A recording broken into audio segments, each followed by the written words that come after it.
నేను హిందుత్వాన్ని కూడా విడిచేస్తాను. ఎందుకంటే మానవత్వానికి ఏదైతే ప్రమాదం అనిపిస్తుందో దాన్ని విడిచిపెట్టడానికి నేను రెడీగా ఉన్నా. ఇది గుర్తుపెట్టుకో.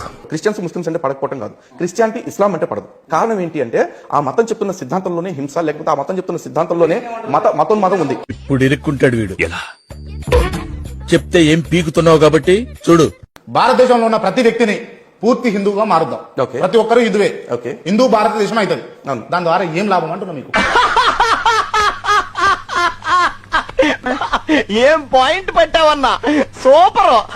ఒకటండి, మిగతా మతాలన్నిటి ప్రార్థన హిందువుల ప్రార్థన చూసుకుంటే మీకు అర్థమైపోతుంది హిందువుగా ఉండటం వల్ల ప్రయోజనం ఏంటి అనేది. హిందూ మతంలోని గొప్ప గురించే చెప్తాను. హిందూ దేవాలయాల్లో రోజు ప్రార్థన చేసేటప్పుడు ఏం చెప్తారండి? సర్వే జన సుఖినో భవంతు, లోకా సమస్త సుఖినో భవంతు అని చెప్తారు. చూస్తున్నారా వాడి చేష్టలు, వాడి బిల్డప్. ఇలాంటి ప్రార్థన కేవలం బైబిల్ ఖురాన్ లోంచి మీరు చూపించండి. పోనీ ఏమేమో కానీ చాతల పూర్వకంగా ఉంటాయని నేను అంట.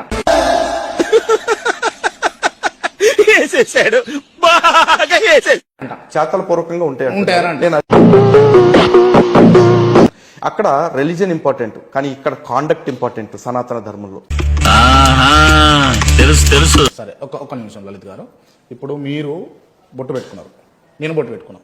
మనం ఇద్దరం ఇప్పటికిప్పుడు ఒక చర్చిలోకి పోయినాం అనుకో, వాళ్ళు వెల్కమ్ చేస్తారు.